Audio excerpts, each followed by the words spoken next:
नमस्कार दोस्तों, स्वागत है आप सभी का अपने YouTube चैनल कमाल एयर में। और इस वक्त की यहाँ पे भारत और नेपाल से बहुत ही बड़ी खबर निकलकर सामने आ रही है। केपी शर्मा ओली जो नेपाल के प्रधानमंत्री है, उनका भारत के एक न्यूज चैनल जी न्यूज के एडिटर सुधीर चौधरी ने उनसे सवाल किया, उनका लाइव इंटरव्यू लिया। और अपने इस सवाल में सुधीर चौधरी ने केपी शर्मा ओली से पूछा कि भारत और नेपाल का रिश्ता कैसा है, क्या भारत और नेपाल का रिश्ता राम और लक्ष्मण के जैसा है। तो इस पर केपी शर्मा ओली ने बहुत ही सुंदर जवाब दिया और पर्सनली केपी शर्मा ओली का जवाब मुझे तो बहुत पसंद आया। तो चलिए आप भी सुनिए कि केपी शर्मा ओली ने भारत और नेपाल के रिश्ते की तुलना किस प्रकार की है। तो वीडियो के अंत तक बने रहें और साथ ही अगर आप इस चैनल पर नए हैं तो चैनल को सब्सक्राइब करके बेल नोटिफिकेशन जरूर ऑन करें ताकि आने वाली प्रत्येक बड़ी अपडेट आप तक पहुंच के सबसे पहले। तो चलिए शुरू करते हैं आज का वीडियो। होना चाहिए और ब्रॉड माइंड के साथ हमें आगे बढ़ना चाहिए। आगे बढ़ना, कहाँ पर छिद्र है हमको देखना नहीं है, छिद्र में उंगली डालकर बढ़ाना नहीं है, छिद्र हमको ढूंढना नहीं है, अगर सामने आया निपटाना है, आगे बढ़ना है। तरीका हमारा ये होना चाहिए। इसलिए हम भारतीय भाइयों और बहनों को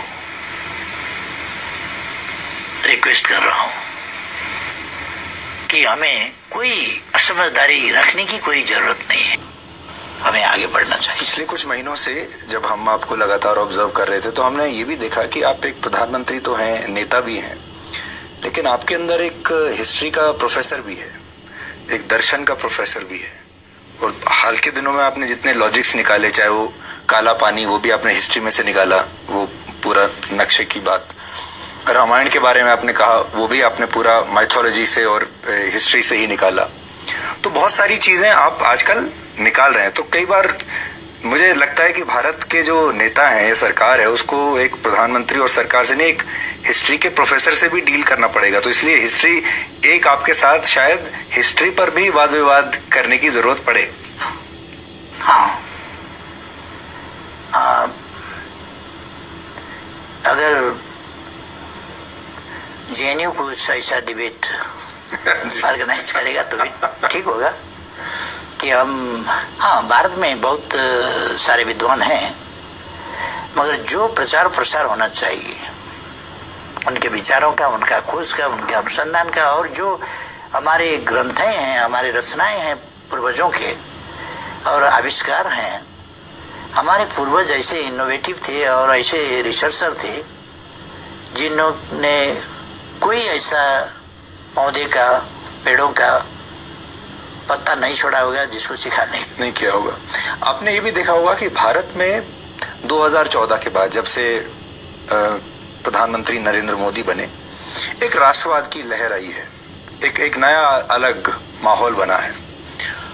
क्या आपको ऐसा लगता है कि आपके नेतृत्व में आप भी वही नेपाल में करने की कोशिश कर रहे हैं कि एक देश को उसका प्राइड याद दिलाना चाहिए, उसमें एक राष्ट्रवाद की भावना डालनी चाहिए, जो भारत पश्चिमी देशों के साथ कर रहा है, जो भारत चीन के साथ कर रहा है इस समय, कि हमें भी बराबरी का दर्जा चाहिए, वही आप नेपाल के साथ कर रहे हो और अनफॉर्चुनेटली सबसे पहले नजर आपकी भारत पर ही पड़ गई। बात ऐसा है, आज का जमाना ही, मैंने शुरू में ही कहा कि औपनिवेशिकता का जमाना नहीं है, उपनिवेशवाद का जमाना नहीं है, कॉलोनियलिज्म का एक जमाना था, अब वो समाप्त हो गया। उसके अवशेषों को हमें समाप्त करना है, अपने मन से, अपने मस्तिष्क से। हमें अपने राष्ट्र के, अपने राष्ट्र के उत्पत्ति के, अपने राष्ट्र के इतिहास के और अपने राष्ट्र ने क्या दिया दुनिया को, उस पर हम गर्व करते हैं कि गायत्री जो मंत्र है, गायत्री मंत्र, मंत्रों का भी मंत्र कहा जाता है, वो नेपाल के कोशी नदी के किनार में चतरा में कौशिक ऋषि ने लिखा था। मंत्रों का मंत्र, सर्वोच्च मंत्र गायत्री मंत्र कौशिक ऋषि ने कोशी के किनार में लिखा था। व्यास यहीं तपस्या करते थे। ये तपस्या ही करते थे नहीं, ये तपोभूमि तो है।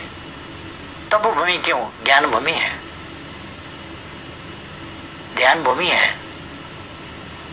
ध्यान का आविष्कार यहीं से हुआ था। योग का आविष्कार यहीं से हुआ था।